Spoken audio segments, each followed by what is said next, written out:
Welcome, ladies and gentlemen, to Motor City Uncut, episode 148, presented by New Major Sports Network Detroit. I'm your host, joined this week by just Adam Hernandez, our Adam Hernandez Esquire, our founder and boss man here, and then Shawn is he's not here. Apparently, there's a flood in his parents' house. He's not in Houston or Florida. I very much doubt that he is. What is that? Is that my phone? Is it mine? I don't know. I don't think it's... I moved my way over there. Mine's usually not on the table. Oh, really? What it is. Yeah, let me put it over here. Yeah, whatever. I think we're okay now. I can still hear it a little, but whatever. All right. There we go. Okay, cool. Lions won their opener today. 35-23. They played a shit show of a first half, and it was definitely the tale of two different halves there for the Lions. Nothing really looked good. I mean, the defense looked pretty good the entire game. No, you had your first-year punter dropped the ball in the end zone and tried to play hero ball when he still could have kicked it, and they got hurt on the play. You had Dwayne Washington running out a kickoff return when he had no business doing so. I loved what World of Isaac said on Twitter, that Dwayne Washington got a 3 on the Wonderlic with that play. You had Jake Rudock, who had to fill in as a holder. Fumble his first chance. Yep, fumbled on that he botched this. He botched the hold. He botched the hold on the extra point after what Stafford connected with Marvin Jones. It wasn't good early on. I mean, the offense looked completely out of sync. Matthew Stafford obviously threw that pick 6, although I'm not going to completely blame that on Stafford. I'm not going to blame it on Golden Tate either. I thought that the Arizona Cardinals made a good play. Excellent defensive play. Yeah, excellent defensive play to take Golden Tate out of the off of the route. And I mean, look, I understand, football is a quick game. It's a fast game. And if, something doesn't go perfectly right, especially when you're trying to connect with a guy in the slot like Stafford was trying to do, the smallest hiccup could mean, a first down or a pick 6. Unfortunately, on this end of it, it was a pick 6. Other than that, I thought Stafford managed to turn things around, and he looked, I thought, pretty good in the second half. The offense seemed to settle in nicely, and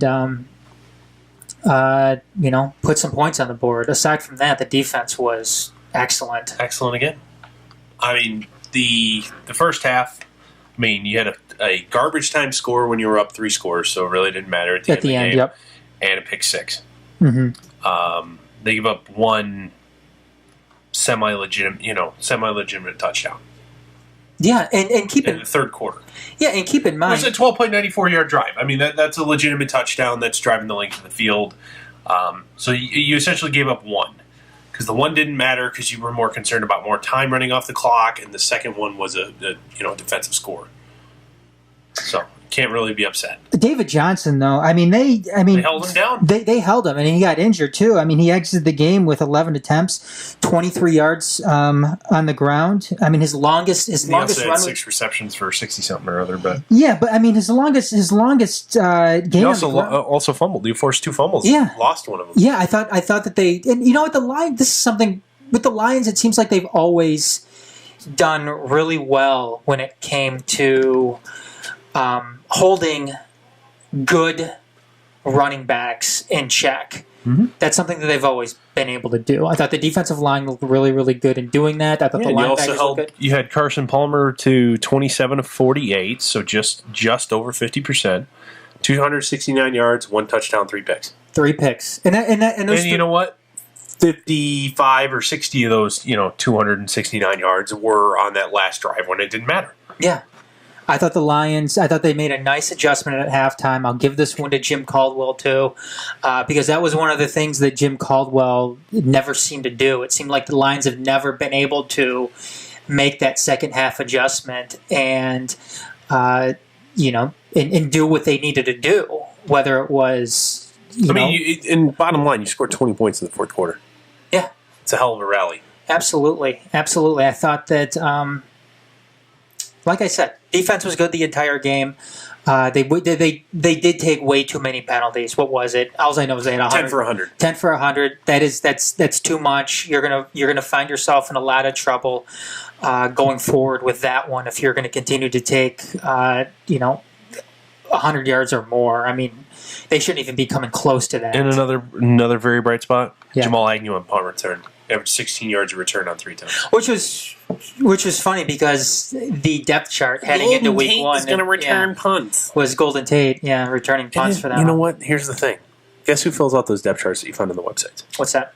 The media relations team, the PR guys. So they'll put whatever they want. That's fine. Yeah. I don't want to see Golden Tate returning punts. I think that's a bad idea. I don't mind having Golden Tate out there to fair catch the ball. No, neither do I. I don't care about that either. But I mean, I'll have my rookie sixth corner out there. I'm totally cool with that. If he gets hurt, whatever. Mm-hmm. Doesn't matter. I don't need him to play defense anyway. Nope. But, again, though, as far as that first quarter goes, I don't want to be too pessimistic about this game at all because I thought the Lions, like I said, played a really good second half. It's just, we've seen this with this team before, though, Dorf. We've seen them kind of come out of the gate in games slow, lethargic, sloppy, undisciplined. Way too overly conservative. Yeah, and that's just something that cannot happen going forward. I want to see this team come out of the gate, guns blazing, creative. Scoring your first fucking drive. Yeah, scoring on the first drive. Limit the turnovers. And again, I know it's only the first game, but that's something that has to change. It's not like the Lions have never done this before or haven't been a culprit of starting slow before. And I don't want to put. I know Matthew Stafford can bring this team back in the fourth quarter. I know that, but I don't want to have to rely on that every single week. Let's start with a lead. Yeah, let's start with a lead. Let's and cruise. Yeah, let's try to play 4 complete quarters instead of 2 quarters or 1 quarter or no quarters for that matter. I want to see complete games from the Lions this season. Even if they lose, even if they happen to lose those games, that's fine with me. If they lost this game, though, by a field goal or a point or whatever, I would have had a huge problem with that because the entire first half for them was just utter garbage. Utter garbage. We didn't see anything from the offense. They did finish the first half strong. Prater with the walk-off field goal. Yeah, they did. First half, they 58 did. yards. Yes, that was good. But you know what? That's something that we expect already, though, from Matt Prater.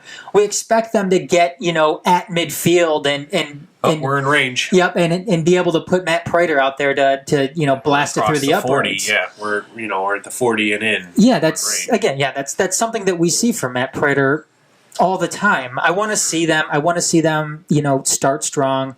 I want to see a strong defense from the get-go, which is what we saw today. I don't want to see, and again, a lot of games are also won, on your special teams. The special teams didn't do them any favors today with, obviously... Casey Redford shit in the bed. Running out of the end zone when he bobbled it. He could have Aussie kicked it out of there. He didn't do that. Just not very good field position coming off of and here's into the defense's credit there on that, after the Redford, let's call it mistake, kerfuffle, disaster, whatever, they held the Cardinals to 7 yards on 7 plays and a field goal. Not only that, too, Dorf, another fuck up on the special teams that the defense had to make up for was, what was it? I believe it was, I can't exactly what the prior play was, but the defense had a short field to work with. Uh-huh. And this was in the first half. They held them to a field goal, but when they first held them to a field goal, they had that unsportsmanlike. I forgot who jumped over the line. I can't remember if it was Zettel or what. It may have been Zettel. No. That jumped over the line. They called him for an unsportsmanlike. Like they're supposed to. That's a new rule. Which it sucks. I think it's kind of a shitty call or a shitty rule. Excuse me. But these players know the rules. That's beyond the point. But I mean, they ended up holding him again. They ended up holding him to another field goal. Yep. And I thought that which they missed, by the way.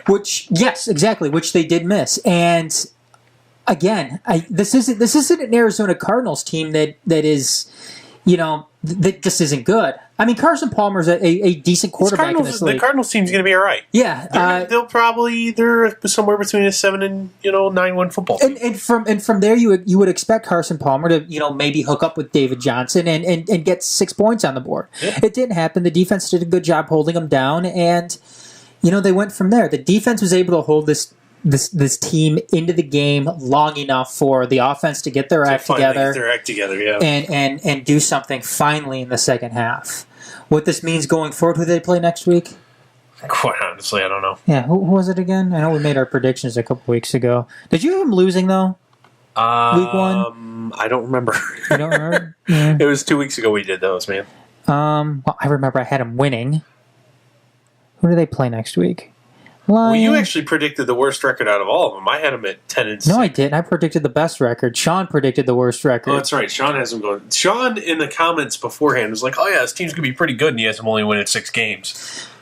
We both. I think you had 11-5, and I was 10-6, if I remember correctly. Yeah. Which means we probably have them winning. We probably both have them winning here. Giants next week, Monday night. Did OBJ play today? I missed that. Have the Giants played yet today? Oh, no, they're on Sunday night. Yeah, they play tonight against Dallas. Right? Yep. Which I don't know. I don't know if he is or not. Reportedly game time decision, which means 90 minutes before first kick decision. Yes. So I don't know. I thought, like I said, I thought they made some nice adjustments. Speaking of guys not in my fantasy lineup, God damn it, Jonathan Stewart's going to score again, and I didn't play him today. Oh, who cares? I do. He's about to score his 3rd touchdown in the last 15 minutes. Anyways, I don't know. The Lions, like I said, looked good in the second half. Got to get things turned around in the first, though. Yeah. Can't come out looking like that every single week. So, you're going to lose games. Matt, got to get over calling him that. Matt Stafford, 29 of 41, so very respectable. 29 completions, only 12 balls hit the ground. That's really good. 292 yards, 4 touchdowns, and a pick. Spread the ball out. They had 7 different receivers catch a ball. Kenny Galladay, 2 touchdowns on his rookie debut. Man, like I said Kenny Galladay was gonna turn some heads, and he has. He made that one really, really nice diving catch. I believe that was his 2nd touchdown. Mm-hmm. And again, he was making some of those in the preseason. I know he disappeared for a little bit, but at the same time, this could be. I'm gonna say 4D chess. They figured out what they had in him, and they just kind of hide him, and we're in it so we can bank him for the regular season, so people know what's coming. Yeah, I liked it. I liked it a lot. Can't make this stuff up, folks. No, I liked what he did. He's obviously been doing that stuff. He did some of that stuff in the preseason. Nice big target, though. That's something that they missed somewhat when Calvin Johnson hung him up. And I'm not saying that Kenny Galladay is going to be Calvin Johnson for them, but if you are, start the hype train. Woo, woo! But if he could go out there, if he could be a nice big target. Another nice big target for Matthew Stafford. You can never have too many of those, even if it's Eric Ebron or Kenny Galladay. Yeah, Eric Ebron didn't practice essentially all preseason, 2 catches, 9 yards. Whatever. He's not hurting you. Yep. He's not hurting you, so... No other tight end, I believe, had a target today. So yeah, whatever. As long as Eric Ebron doesn't hurt the team. I really don't care. I mean, they have enough guys out there that can go and make a catch. Whether it's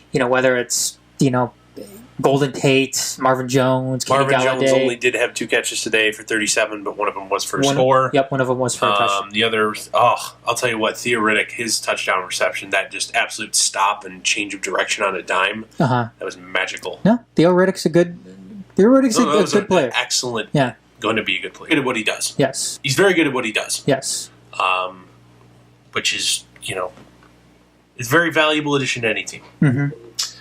All right. One thing, because I know they're probably going to have to go out and sign a punter. I mean, we have no idea when Sam Martin's coming back, right? I believe he was put on if it's a non-football injury list, I'm pretty sure he can be active at any time. But if it was the physically unable to perform, he's going to miss his first 6.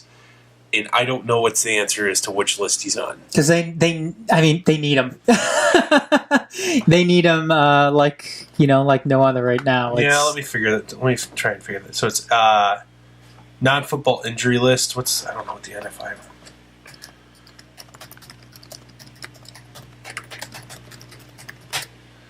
So I'm not sure what the NFI list. Injuries preseason. Okay, well, it doesn't help. Can't find it. Yeah, both designations made. Okay, so he can't play till week 6. After week 6. Okay.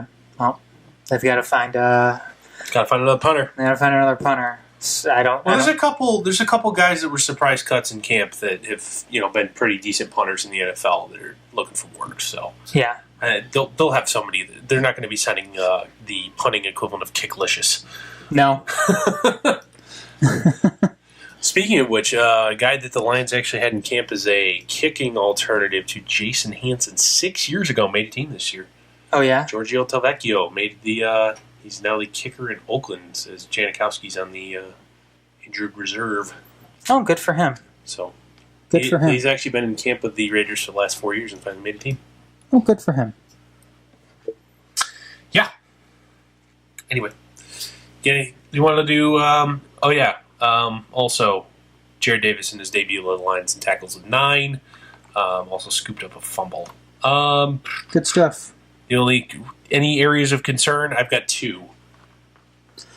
Yeah, with me, well, it's gonna be the special teams. Special teams need to do better, and the other one for me is going to be go with penalties. Okay, I've got 2 totally separate ones. Go ahead. Mine is going to be pass rush. Only 1 sack on the day. That's Anthony Zettel. Okay. It seemed like I was listening to it because I spent most of my day on the golf course. I don't know if anybody can see it. I'm quite sunburned. Was day golfing with my dad this morning. Missed the first half of the game. Only 1 sack. It did seem like on the radio on the way home that Dan Miller was saying Carson Palmer hit as he throws like every fucking time. Mm-hmm. But that's not good enough considering only 1 gets recorded as a sack. Love to see the hurry stats. I don't have that in front of me to kind of see if that was just works the way it works. But they did cause 4 turnovers. So you know what? That's if you're not going to get to the quarterback, at least make him turn the ball over, which is totally fine there. Mm-hmm. Second is your running backs combined for a whopping 52 yards on the ground. 52 yards on 21 carries. Not good enough. No, absolutely not good enough, no. Especially with that investment you've had up front. And quite honestly, you might actually be better at run blocking with this group currently. I quite honestly, Greg Robinson is probably a better run blocker than Taylor Decker. Mm-hmm. And plus, you've had 2 upgrades on the right side. You should be better than this. Absolutely. So now, at the same time, they were trailing, and by the time it was kind of back to even, they were just shredding them with a pass. There's no reason to run the ball anymore. Mm-hmm. I would have to watch it a little bit more in depth. I do have it recorded at home. I plan on watching it when I get home, but still, though, you want to see you want to see more from your running backs. Yeah, I want more. Abdullah 15 for 30, Washington 6 for 22. Although I think 3 of those carries were the very end of the game when they were trying to ice it. And Theoretic 1 for -1. Zach Zenner didn't dress today, correct? Is inactive? I don't know. I can't remember if he was or not. I didn't see him at all, really, though. Yes, Zenner was inactive today. Okay. Jalen Tabor, 2nd-round pick, inactive. Not a surprise there. A couple offensive linemen, 3 offensive linemen actually inactive, and also running back Tion Green and Jared Everdaris. Everybody in defense was active today. All right. Except Tabor. So, all right. You got anything else? Nope, that's it. All right. Now time for us to cry on air. First time we've been on air since the end of an era. Justin Verlander was traded, as I'm sure if you guys are into enough that you're watching a pretty down the depth chart, let's call it podcast, like what we run here, you know that Justin Verlander was traded. Mm-hmm. Back on the 31st of last month, so it was 10, 11 days ago, last day before the waiver trade deadline, to the Astros for 3 prospects. Very, very, very solid return. But you know what? We'd love to fashion ourselves as, kind of thinking a little bit more rationally and more of the eyes of like a football personnel or a personnel person instead of a fan here at the Majors Sports Network. But this one still sucks. It hurts. It does. I always look. I Justin Verlander. I mean, it seems like there's only like one really thing you could bitch about him for his entire career. Playoffs, World Series. He was outside of World that Series. one. You know what? They made it to the playoffs like 5 times in his career, something like that. He had one bad. Yeah. The other 4 were great. Yeah. What's your complaint then? He bitched about the fans not cheering like 2 times. Oh, really? Yeah, that's it. I don't remember that one, but yeah, no. He in post game comments, complained. Oh, I wish we wouldn't get booed or something to that effect. That's not an exact quote, like twice. I don't know. With me with Verlander, I don't know. I mean, there's just something. I mean, the guy's the same age as I am. I saw him from when he first broke in back in 2006. That whole run that season was, it was one of the best times. I think. I remember it's like in 2005 when he made those 2 spot starts. Yeah, I remember that. But his really breaking in 2006. That whole run. I mean, it was quite a special time to be a Tigers fan, given what they went through, just 3 years prior to that. They had, just so many faces there to, help bring this team to that next level. Justin Verlander was one of them. He wasn't only a guy that was the going last to one from the 2016. Yeah, re-emerging from the dark ages. Yeah. Obviously, at the same time, you don't expect most guys to be around after 12 years. Yeah, I mean, it's just that one hurt. I knew it had to be done. I know there's a comment too on our Facebook page about this one. I mean, basically, what did you expect? This is what needed to be done. I understood that. I understood that this is what needed to be done, but that doesn't mean it something like this still doesn't hurt. It sucks. It sucks having to see Justin Verlander leave this team without a World Series ring. And this was pretty much the nail in the coffin when it came to the Dombrowski era. It's over. You don't have anything left. We have Cabrera. You have the corpse of Miguel Cabrera. Although it looks like he just came back after his 6-game suspension. 6-game suspension, and you're kind of wondering why didn't he get 6 days off or 7 days off in a row already? Because he actually looked like his back didn't hurt. Yeah, it's pretty amazing. Well, it's like like you're saying, it's amazing what could happen if you give a guy a little bit of rest. And again, I don't care. I really don't care if Miguel Cabrera doesn't want to sit. I don't. Tough titties, you're his boss. Yeah, if you're injured, you're not helping this team. Miguel Cabrera throughout the majority of this season hasn't been helping this team, and because of that. And I'm not saying this is squarely on the shoulders of Miguel Cabrera. I mean, there's plenty of blame to go around here. Because Miguel Cabrera, in part, wasn't helping this team earlier on in the year, it's the reason why Justin Verlander isn't here anymore. It's the reason why Justin Upton isn't here anymore, or Alex Avila isn't here anymmore, or Justin Wilson isn't here anymore, or JD Martinez isn't here anymore. If Brett Ausmus or whoever could better identify something like this earlier on in the season, or have the testicular fortitude to be like, "Hey, Miguel, you're not playing today." Yeah, they would be in a much better spot right now, probably. But that didn't happen. And they kept on trotting and playing Miguel Cabrera when it was Brett Ausmus himself that came out to the media and said, "Oh, you know what? Miguel Cabrera is dealing with a bunch of different injuries." And I'm paraphrasing, but Brett Ausmus did come out and say that. Yeah, you don't have Jordy Nelson, do you, on your team? No, my dad does. Why? He just scored a touchdown. Did he get a pass to him? Yes. Okay, then whatever. It's a wash because you bet. Yeah, that's fine. Sorry. Yeah, but getting back on topic. You know what? At the same time, this is two straight deadlines that you sold, and you've got a whole fresh, essentially top 20 prospects. They've either been picked at the top of your last two drafts, or they're freshly acquired in the organization. I mean, if you just want to go through the new list, they're now number one kid, and he's a top 40 type guy in the entire world or entire league. Franklin Perez, the headliner of the Verlander deal. Great. Matt Manning was a top 10 pick last year. Perez has got an arsenal too. Oh yeah. Does he have 4 pitches? Yes. 4 pitches. Fastball, curve, slider, change. Usually sits about 94. Oh, and he's only 19. He's in Double A already. Double A, so he should... Carving up Double A at 19 years old. So when's he going to be up? When's your projection? If he's healthy, we'll might see him this time next year. This time next year? If he's healthy. Okay. So they're going to go... They're going to... this is...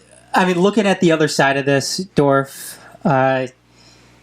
It looks a lot brighter. Mm-hmm. Tigers. And then you keep going through this. Tigers fans are going to have to deal with a lot of shit here the next few seasons. And the next guy after that is your first round pick from this year, Faedo. Looks like he might be pretty good. Yeah. Your fourth guy is Candelario. He's going to lose prospect status quickly. Bo Burrows, who should be on the team at some point next year. First round pick 3 years ago. Hit on that. Then your number 6 guy, Daz Cameron, also another acquisition from the Verlander trade. Should be on a big league roster some point next year, if not maybe the year after. He's only 20. Also he's in low A ball. Low A ball. So 2.5 years away. Christian Stewart should be on a big league roster next year. You have essentially 7 guys in the top 125. And they're gonna. That pitching staff's gonna be replenished with good young talent arms here, and very, very shortly. And at the same time, you now actually have a catcher who's worth the damn in the system. Catching prospect worth the damn in the system. Jake Rogers, the third guy from Houston. The good thing about that too is obviously with all that pitching that they have now, all that young pitching coming up through the minors. Not everybody's going to make it. What you have now is you have options for potentially bullpen guys, or you have some trade bait there. Yeah. To go out and get that extra guy that you need once you're able to put yourself back into contention. Other than that, the young arms that they have going forward should be very, very nice. With Fulmer already up here doing what he's doing. Again, Michael Fulmer, this is why I didn't want them to get rid of him, because he's young and controllable and he's really, really good for a while. I think Daniel Norris still... I'm a believer in Daniel Norris. I think Daniel Norris is going to come around. Yeah. You said... And you know what? He may not... I think you may need to give him the... it's called the Drew Smiley treatment. May need to pitch out of the bullpen next year. Maybe. Come in and just dominate people. Daniel, I only need 3 outs from you. Just come out here and blow past people. And what'd you say earlier in the year, a few weeks ago or a few months ago, was Daniel Norris needs to stop being a pitcher and start just fucking throwing. Stop trying to be too cute and just throw it past people. Well, there's only a certain time in your career when you can do that. Yeah. And that's the problem with Justin Verlander. Stop thinking. Throw the ball. Well, again, that was one of the problems with Justin Verlander for a little while. He got too cute. He also wanted to go out there and start and still just blow people away when he really couldn't do that anymore. Yeah, absolutely. And he had to learn, to rely on his secondary and his third pitches, and pitch differently. Yeah. Not dial it up, right from the very start of the game, and maybe save some of that juice later on. Yeah, which is what he did, and he managed to, still be very, very good right-hander in this league. Absolutely. But yeah, as far as Verlander goes, Dorf, he is now among my top 3 of most heartbreaking departures in Detroit sports history. Yeah, I think I've seen your list. Not baseball specific. Not baseball specific, and not. This doesn't count retirements. Okay. Well, retirements are retirements. Retirements are retirements. But for me, it is... You're going to count even though Barry's premature retirement or... No, that doesn't count because it's a retirement. No retirements. Because if that was the case, then I would have to add, like Nick Lidstrom in there. I'd have to add Barry and Calvin. I mean, those all hurt. Well, Lidstrom was what? He retired when he was 42? Something like that, yeah. Okay. But he was still very good. I can't really call that tragic. No, it's not tragic, but I mean, it was one of those things that, I mean, Nick Lidstrom was arguably the best player in the NHL for a decade, for a very long time. He was arguably best the defenseman without a doubt. Yeah, I mean, he was awesome, and when he left, he was 42 or whatever. I mean, it still hurt. Yeah, it still hurt. It was the end of an era for the Red Wings. All right. Anyway, sorry. Get to your list. I interrupted. Well, I'll do three. I mean, Verlander comes in at number three. Verlander, spectacular player. Like I said, I felt that I had a connection with him earlier on, just because I saw him come into this league, grow with the Tigers, have that success, and then I saw the end.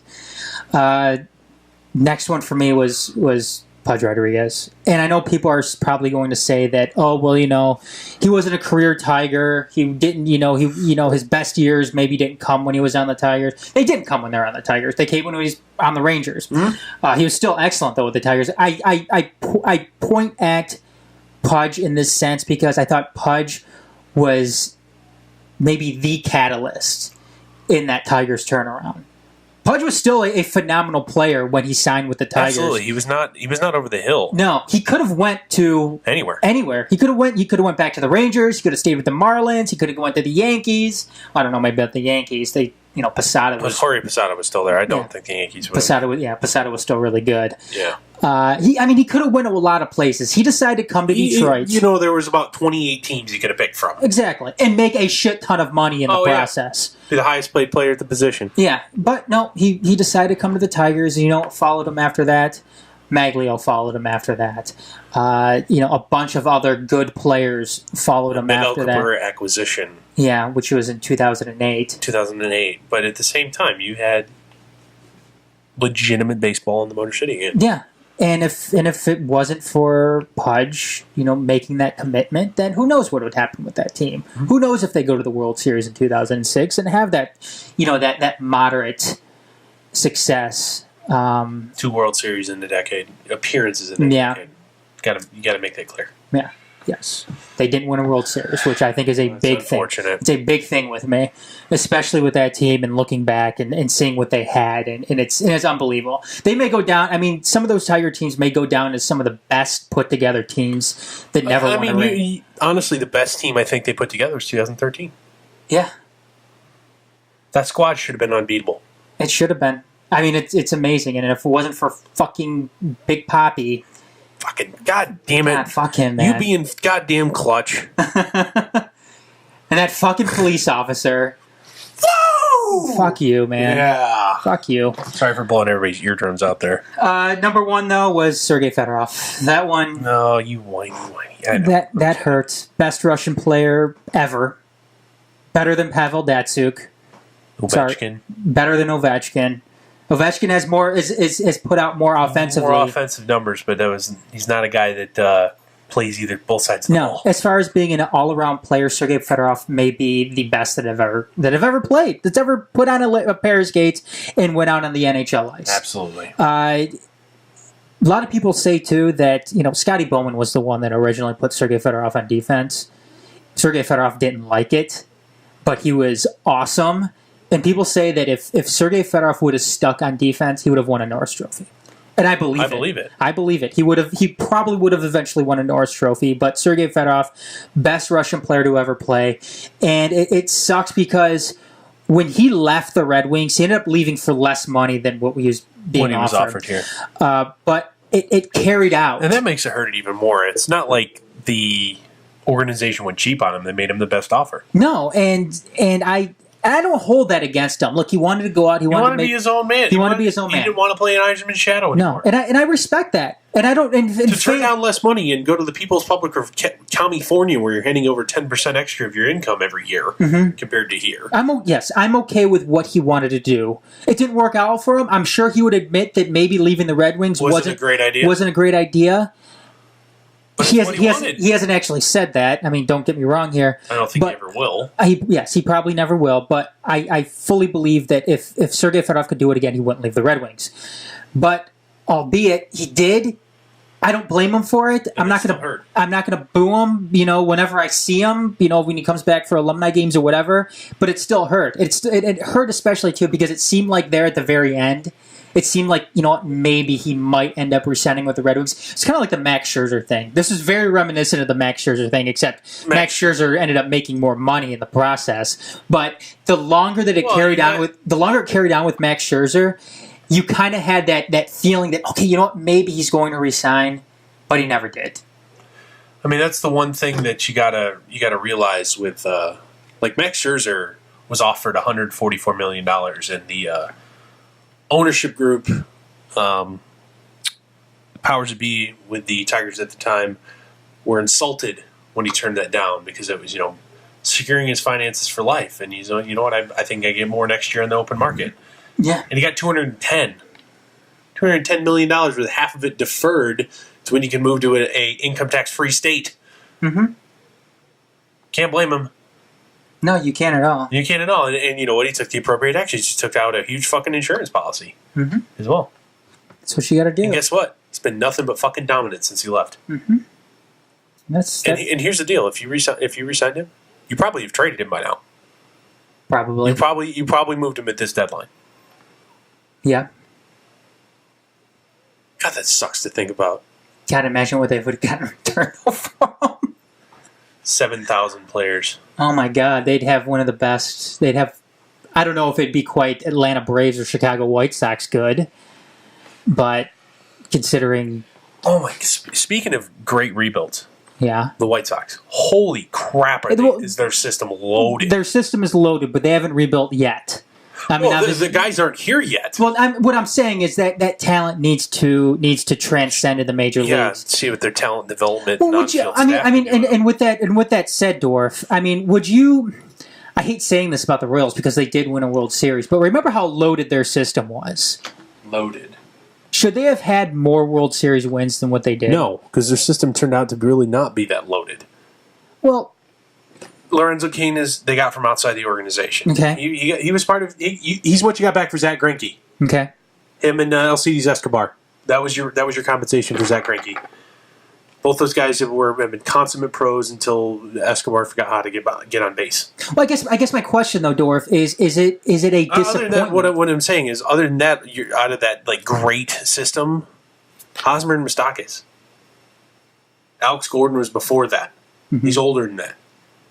And you know what? It took Hosmer and Moustakas 3 years of floundering at the big league level to finally figure it out. And guess what? Yeah, they got a World Series, but take their names and just compare their stat lines. They're pretty fucking average players. Yeah, I'm gonna say it. They're pretty average players. Okay, I don't know. I'm like Mike Moustakas is a left-handed Nick Castellanos. He's just as bad on defense. Mm-hmm. He's just as bad at third base. He's just as bad of a base runner.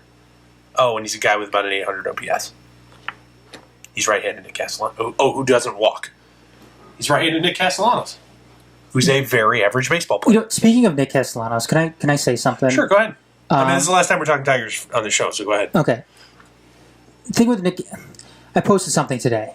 I posted the lineup today for the Tigers. Nick Castellanos is playing right field again. We got a comment back that, don't you realize that Nick Castellanos has been playing there for a few days now, and then he played in the minors? People, this has nothing to do with how many games that Nick Castellanos has played there or how good he might be at that position. First of all, Nick Castellanos is never going to become a great right fielder. Let's just put that on the table. His ceiling is league average. Yes, let's put that on the table right now. But this has nothing to do with that. Nothing to do with that. Aaron, who made this comment, This has everything to do with the Tigers taking the wrong approach again with other areas of their roster, namely Miguel Cabrera. Because you know what this means, Aaron? You know what this means? V-Mart. It means they're going to do everything they possibly can to keep V-Mart on this roster if and when he ever steps foot on the baseball field again. Because they're unwilling to do the right thing, cut the check. Yes, they're unwilling to cut the check to Victor Martinez to tell him to go away, which means they're going to try to keep Nick Castellanos in the lineup, which they should, but he should be kept in the lineup at first base and move Miguel Cabrera over to the DH spot. And that's not happening. And you know what? You can still get away with Miguel Cabrera as a defensive first baseman maybe twice a week. Yes. And that's fine. Castellanos DHs those 2 days. It's great that you both keep fresh. Woo! But they're not doing that. They're not doing that. Which means Dorf and Aaron, and I don't mean to, because I know you agree with it, but this is continuing to take productive years off of Miguel Cabrera. Oh, let's get 80% of peak offensive production from Miguel Cabrera because we can't, take his ego down a peg. Let's not adequately preserve one of the best pure hitters. And it's not just preserve to try and milk the last few good years out of him. Guys, he's under contract for the next 6 seasons. Yep. After this year. Yep. You don't have a choice. You have to prolong this. You can't afford to run him into the ground. If you have that attitude, that'll happen in 3. And you know what? He'll be done in 3 years, and you have to pay him for 3 or 4 more. And you know what, Dorf? Thank God Dave Dombrowski got rid of Prince Fielder when he did. Obviously, because Prince Fielder ended up, retiring with a neck injury. Yes. Yeah. But can you imagine if Prince Fielder was still on this team and they still had Miguel? I don't think you would have never re-signed Victor Martinez. No. Okay. But you'd still have the same problem. You'd still have to have Miguel Cabrera play defense every day. Exactly. It's just I don't understand why this team doesn't want to take the necessary steps to bringing together this entire roster for the long term. Because one of the most important pieces, whether there's no saying that they're going to be able to get rid of Miguel Cabrera. There's no saying that they're going to be able to do that. Because guess what? If he sucks, no one's going to take on 6 years of financial responsibility. Exactly. Justin Verlander's at least only 2 more. Mm-hmm. Nope. Oh, and by the way, $16 million went the other way. Mm-hmm. Which, you know what? You got 3 good prospects, and it cost you $16 million. I'll take it. Other than that, though, I just... This team is taking a half-assed approach to their roster. Yeah, it's very, very half-assed. You don't, and I don't understand why they're nickeling down. And here's another. I'm going to give them a little bit of kind of credit or leeway here. Okay. This may be a change in organizational philosophy similar to what you see in Chicago with the Cubs. Okay. Chris Bryant plays 3 different spots routinely. Plays first base, plays third base, plays a little right field. This may be just, you know what, we're going to work on right field right now. We'll do first base in spring training. And Nick Castellanos may play those 3 spots on a regular basis. I hope so. That may be the case. I doubt it. I really, really doubt it. Nothing else here is indicated that, if that was the case, you'd be seeing Candelario play some first. You'd be seeing, first off, Alex Presley and Andrew Romine would no longer be on the roster, and you'd be playing some kids in the corner outfield. Mm-hmm. God, that drives me up a wall. But, you'd see moves like that. But you haven't seen that. And you probably wouldn't see Victor Martinez in this. Oh, and you know what? At least to kind of their credit, they're trying to figure out what they have at the high minors, C-level prospects when it comes to pitchers. Mm-hmm. They're rolling with Artie Luecki. They're rolling with Buck Farmer. They're rolling with Matt Boyd. And we're just going to figure out what we have here. And you know what? We're probably going to get pounded a lot this last month. But so what? Mm-hmm. We're going to figure out what we have. Yep. Jeff Farrell's going to pitch the 7th. We're going to figure out what we have. We're going to run Drew Verhagen out there in high leverage spots. We're going to figure out what we have in him. If he's a turd, All right, won't be part of the organization next year. Oh, yeah, nice triple play, too, by Candelario the other day. Oh, yeah. Good play. Way to start it. So, quick diversion and this isn't on the show sheet. What do you do with Ian Kinsler? He's gonna you have a $5 million obligation regardless. Mm-hmm. Not unless, of course, you trade him though. And he's probably going to end up making $11 million next year because he's probably going to reach 600 at bats unless they take him out.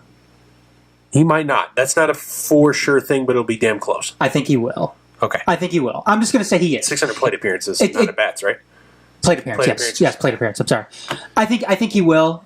Because he's playing every day and not being taken out at all. But you know what, though, Dorf, it doesn't make a difference because we're talking about $10 and $11 million. We're talking $1 million here. The difference. It doesn't matter. It doesn't really matter. We're not saying he's not worth either number. He's going to be worth in just wins above replacement either number. Mm-hmm. I think you know what. But he's not going to be still a part of this team when your team is ready to be good again. No, he's not. However, I'm okay if they end up holding on to him, and I'll tell you why. Because at $11 million, probably, that's not that much. Still a very tradable commodity. He may be more valuable to the Tigers. As to pick that up and then use him as trade bait? Exactly. Than letting him walk in the offseason. You can go the $5 million and go away? Yes, you could go and you could get another good prospect. I bet you could get a similar haul for him than what you got for Avila and Justin Wilson. Very well could. You very well could. And you know what? I think it's worth carrying the extra $5 or $6 million and rolling with that. Yeah, yes, I would like to see Dixon Machado play a little bit more. But we're at it. Do you non-tender Jose Iglesias?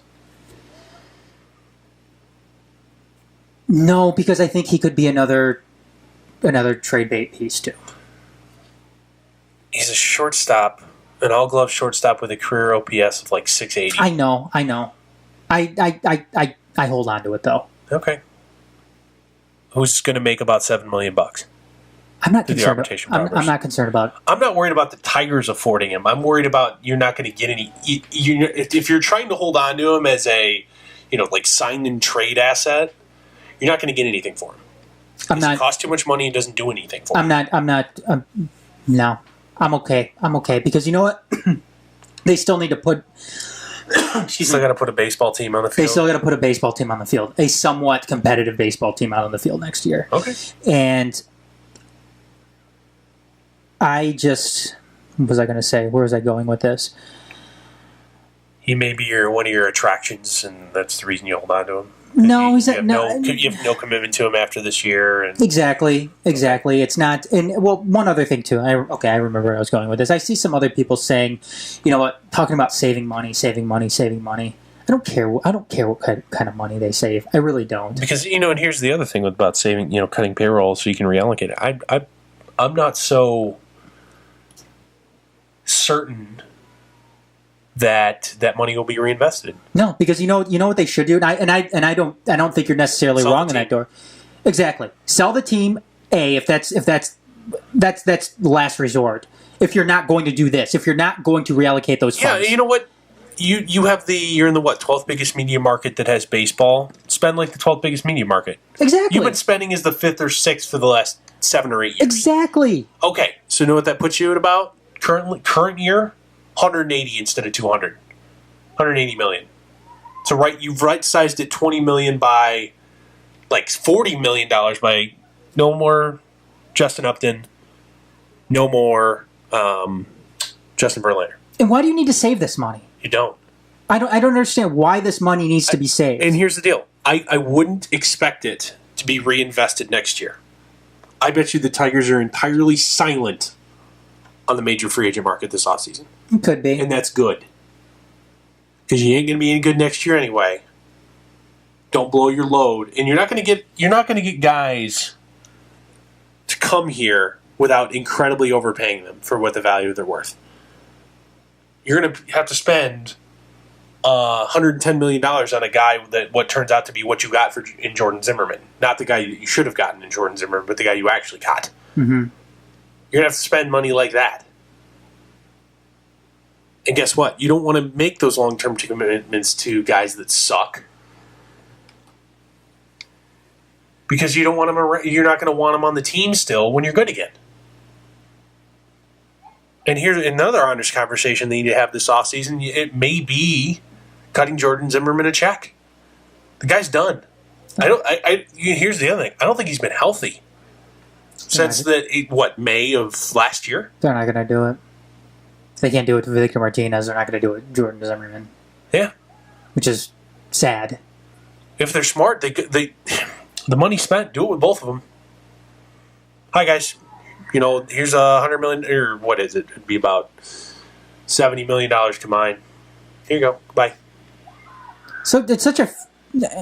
we're talking Major League Baseball, too. It's such a fortunate league where it's not capped out in any sense. There's no soft cap. There's no hard cap. You're not fucked when it comes to the salary cap. No. Money spent anyway. Don't you think Ken Holland would love to be able to write a check to make some of those guys go away? Yeah, Darren Helm. Let's see. Let's go down our list here. Darren Helm, Luke Glendenning. I know you don't agree with this, but Justin Abdelkader. Pick a defenseman. Jonathan Erickson. Nicholas Cronwall. De Kaiser.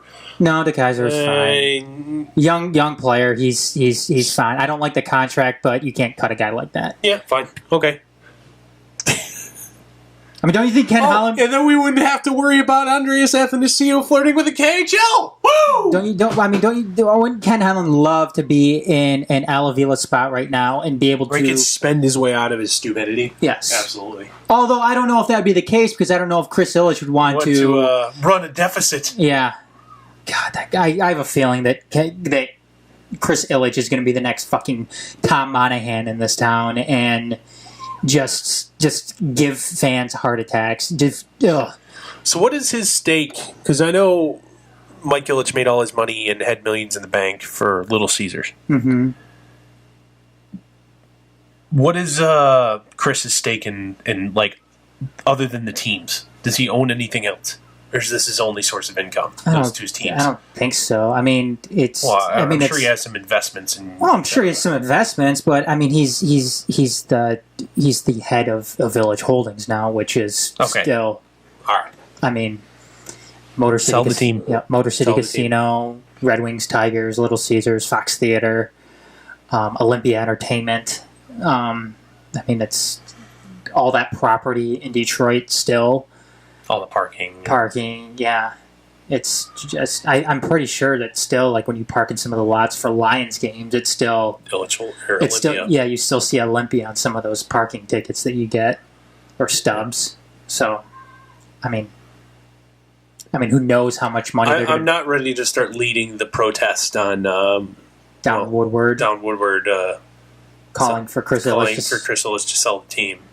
You know what? I hate calling for any owner to sell a team because it's... Hey, person, you've justly acquired this business. You should get rid of it. Yeah, probably at a loss. Yeah, I hate doing that, but... for less than maximum value. Let's say I hate doing it on somebody... take, for instance, the Lions. I know everybody's always getting on Martha Ford and the Fords to sell the team, but the thing with the Lions, though, is they've always spent money. They've always spent money on the team. They just had incompetent personnel people. They just been spending the money on the wrong people. Entirely incompetent personnel people. Yeah, when you're an owner and you stop spending money, when you stop investing in the team, if you become like a Jeffrey Loria, I know that's the far end of the spectrum here. Now, he is gone. I know. That's when I'm going to start calling for ownership to sell the team because you never own a team to make money. First. It's your play toy. Yes, it's your $2 billion play toy. Yes, it's your. Hey, your friends have yachts. I have a sports team. Exactly. It's your one of your big bragging points inside your country club. That's what it is. Nobody. You're just a peasant. You just own 4 businesses. I have a professional sports team. Unless you're Jerry Jones with the Dallas Cowboys, or you're the Steinbrenners with the Yankees, or you're the owner of the Manchester United, you're not. He's the same guy who actually owns the Atlanta Falcons, by the way. Buccaneers. Oh, it's the Buccaneers. Yes. Arthur Blank. Never mind. You're right. The guy who owns the Bucs. Yep. But Arthur Blank makes all his money on like Home Depot, probably. And then the guy who owns the Browns, for example, Jimmy Haslam, owns all those pretty much every truck stop in the country. Yeah. So again, I mean, unless you're those three guys, Manchester United, Dallas Cowboys, New York Yankees, you're not making money off of your sports teams generally. You may have a good year here and there. Yeah, but you make $10-12 million. But I'm pretty sure you could probably take a lot of these teams and overall put them at a loss. I know you're with their business stuff. You know more with their business stuff than I do, Dorf. But I'm pretty sure that if you look at if you open up the books, you're going to see a working all these loss. sports teams. Most of them don't make money independently. Mm-hmm. Most of them don't. Mm-hmm. Revenue sharing is what makes everybody a little bit of money. Which, if you're an NFL if the Dallas owner, Cowboys didn't have to share revenue, they would make probably $100 million a year. If the New England Patriots didn't have to share revenue, they'd probably make $100 million a year. NFL, a bunch of commie bastards. If the Jacksonville Jaguars didn't get a revenue sharing check, they'd probably lose $50 or $60 million a year. I know commie. Because there's so many. The only reason that's allowed, revenue sharing is allowed, is because you know what, everybody has the same minimum expectations. Mm-hmm. You know, you're going to spend this much on your players. You know, you have to have world-class facilities like everybody else. You're going to spend this much on a coach and and you got to do that all regardless of the amount of people watch you on TV and show up to watch you in person. Because that's just part of doing business in this league, and we'll make sure everybody makes some money by revenue sharing. Mm-hmm. Same thing with baseball. Most of those teams wouldn't make money. There's two divisions that make money in baseball: NL Central, AL East. Mm-hmm. Everybody else is net even or loss. Yep. But those two divisions make shit tons of money, and everybody gets a little bit of it, and everybody's happy. Yep. Anyway, should we move on here? Do Michigan State, absolutely, and then real quick, and then talk about your time. Yeah, at Little Caesars before we sign yes, absolutely. Well, yeah, let's put that last. Let's do Michigan State next. What do you want to do first? Let's start with the first game, Michigan. Wolverines. Yep, Michigan Wolverines. We haven't been on since they've started at all, so we have to fresh reactions for the first 2 weeks. Yes. Let's see here. Michigan defense may all world. Yep, defense may very well put them in the college football playoff, and when that happens, all bets are off. I think that their defense has, for the most part, won them their first two games. Yeah, absolutely. And I don't think you can. I'm going to pull up their aggregate statistics. My big concern right now is Wilton Speight. Speight is not good. Speight, whatever. Speight. SP and the number 8. He right now, he isn't rallying this offense. He's not a guy that you're going to look to. He's not going to be what. Ty Isaac looks really good.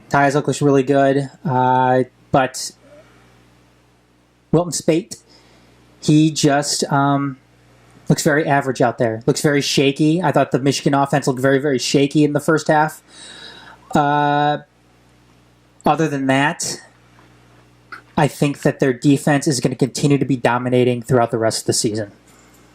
Obviously. The defense is real. They have a lot of very good playmakers on defense.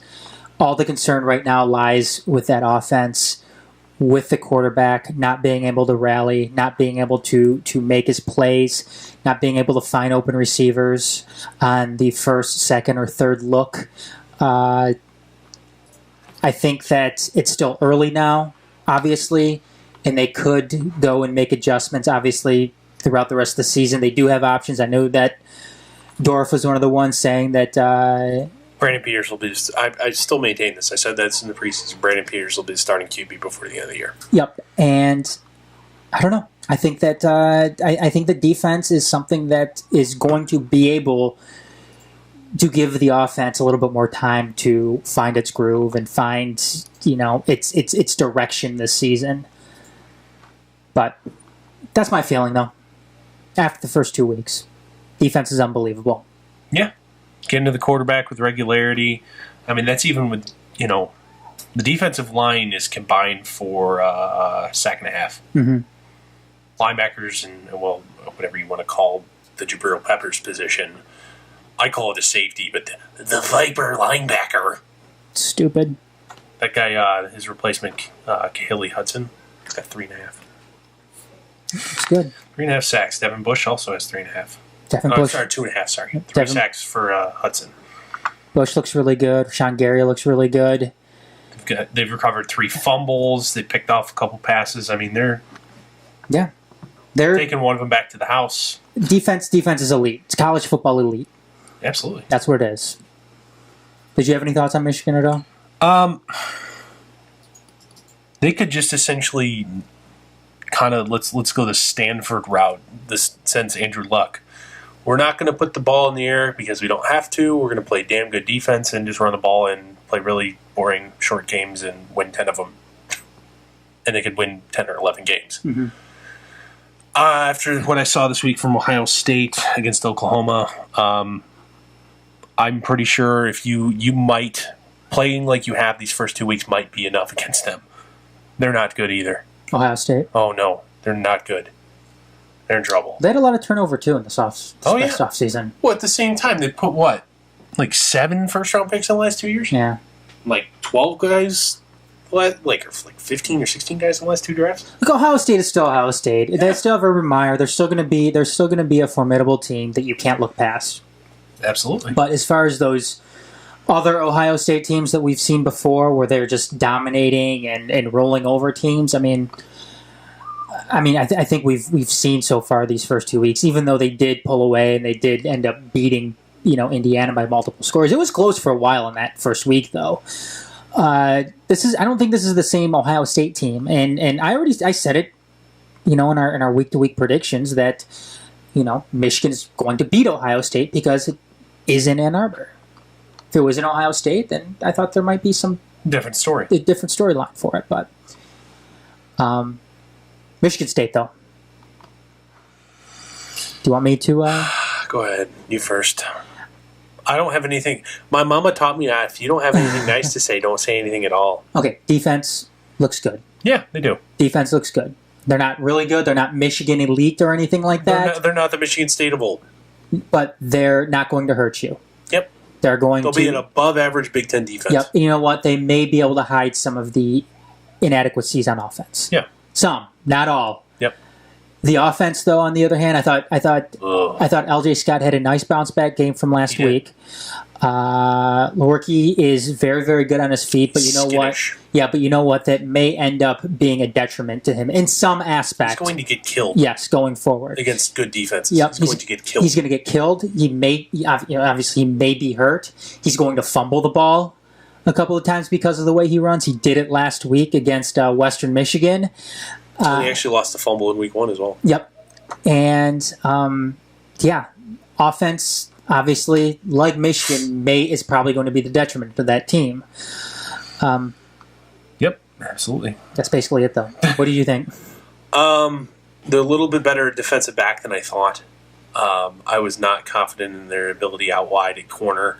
Thought their safeties were going to be college good. Mm-hmm. I don't think they have a pro safety on the roster currently. Mm-hmm. But they'd be college good. I'm worried about their depth at linebacker. We already saw an injury this past week to their starting middle linebacker in Joe Bacci.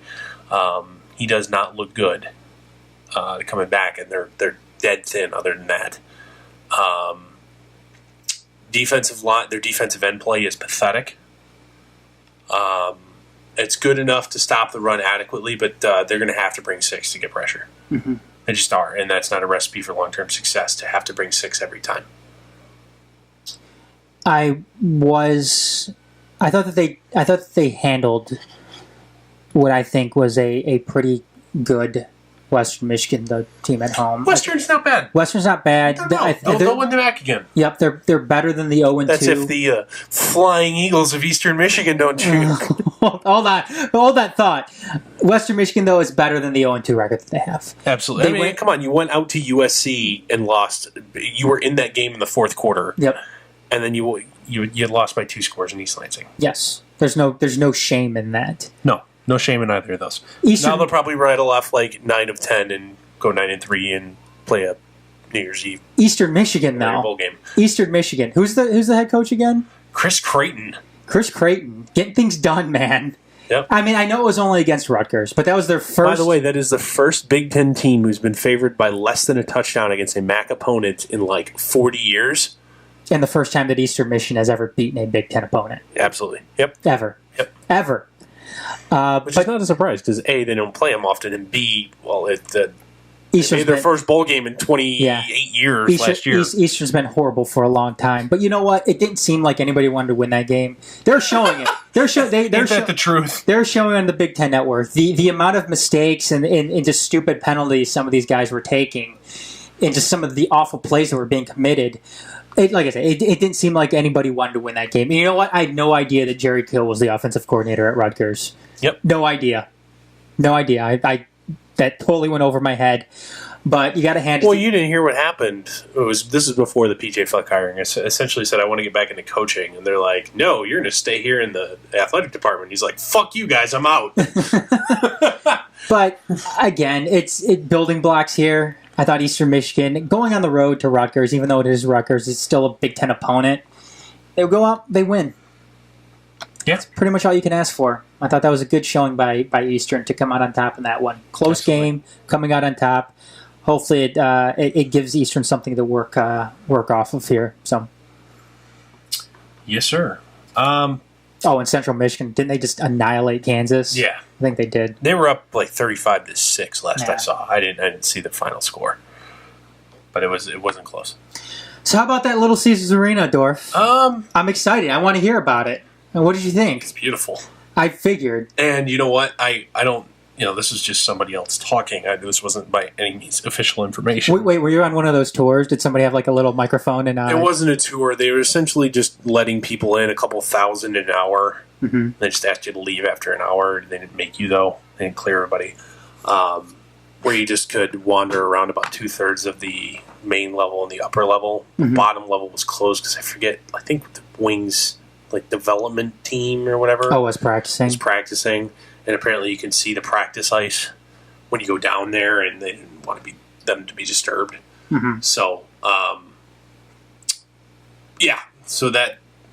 it's beautiful. Did you get to see the ice though, yes, the main ice? Yes, you did get to walk out a little bit into the stands. You didn't get to go down in the seats.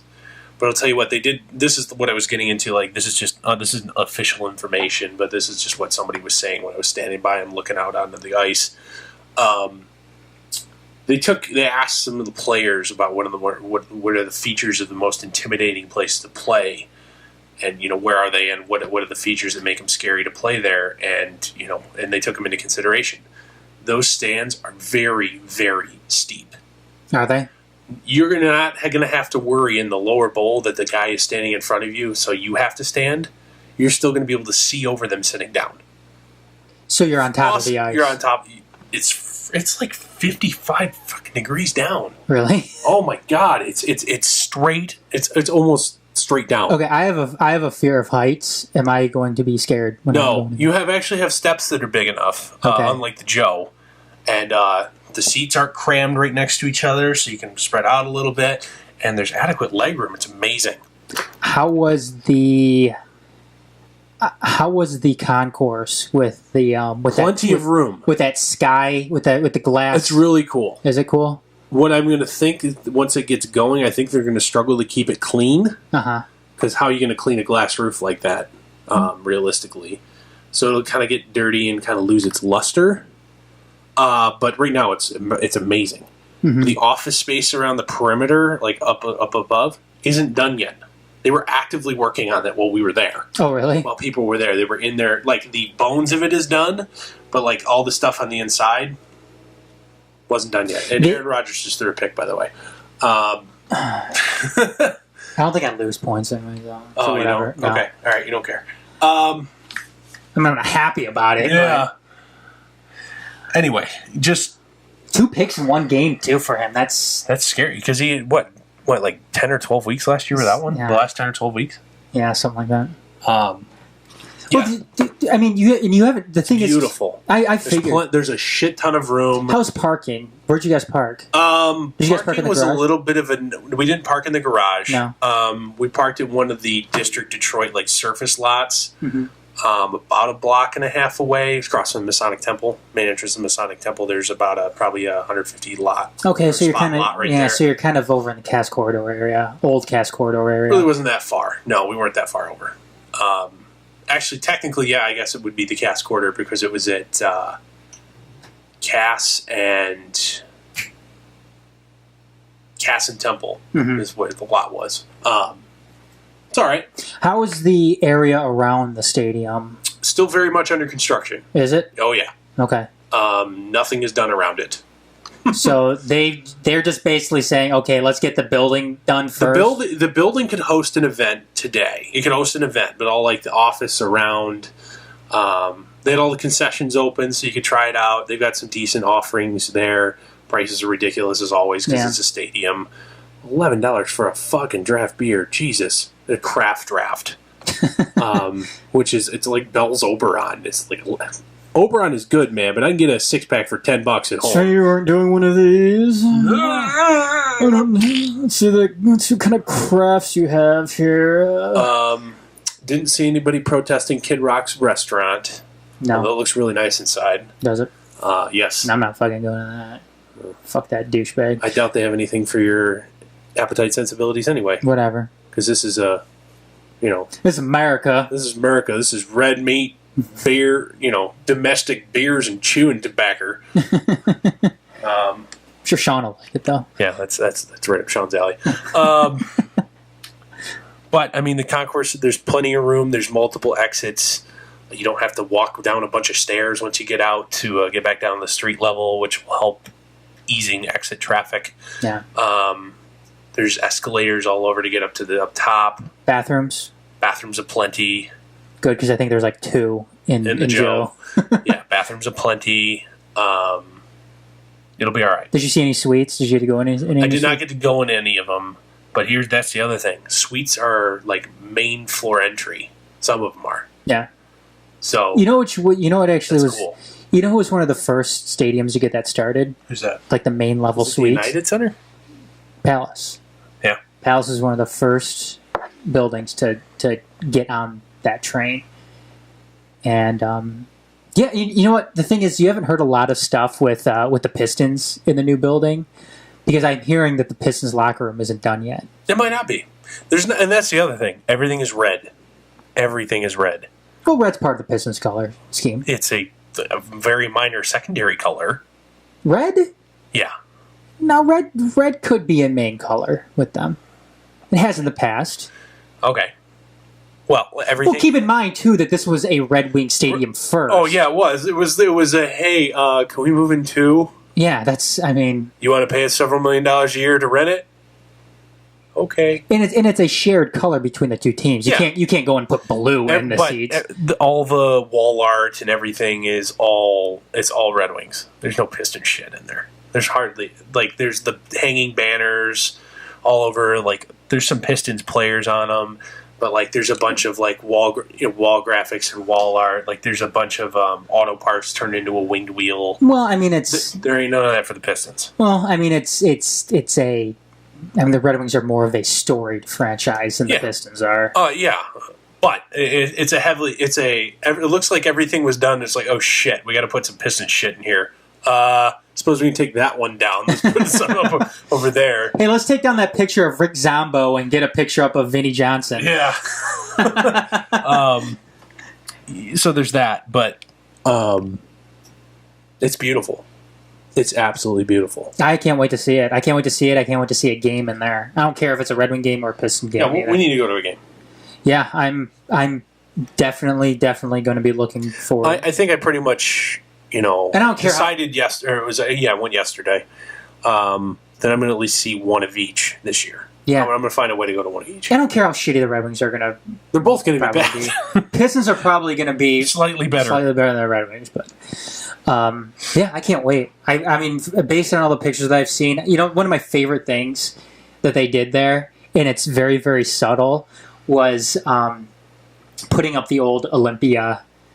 The Olympia sign up there. The Olympia sign. Cool too. That's awesome. I'm glad that's an awesome. Yep, awesome. That was cool. I thought it was a little weird. They put the legends on those manhole covers. Yeah, I stepped on them and didn't like. Oh, well, that ground felt weird, and I looked behind it. I was like, "Oh, hey. A little weird considering putting." I thought that was a little weird considering putting legends of the Red Wings and the Pistons. I don't think they're actually functional manhole covers. No. I think they're just there. Yeah, but because like their placement is incredibly random. Manhole covers are usually put there to cover sewers, and I don't know. That's a weird. it's kind of a weird, I don't know, metaphor type. You're shitty. Yeah. Well, it's like the one thing they have like the sponsor bricks outside of stadiums. Like you know, if you donate $1,000 towards building something, you get a brick. You're naming the brick. Yeah, you're naming the brick. I mean, I could see doing something like that, but I think that was kind of the idea with the manhole cover. But, you know, they're cool looking. It's kind of like it's a manhole cover. Yeah. But that's cool. Oh yeah, the Little Caesars usual the $5 hot and sweaty.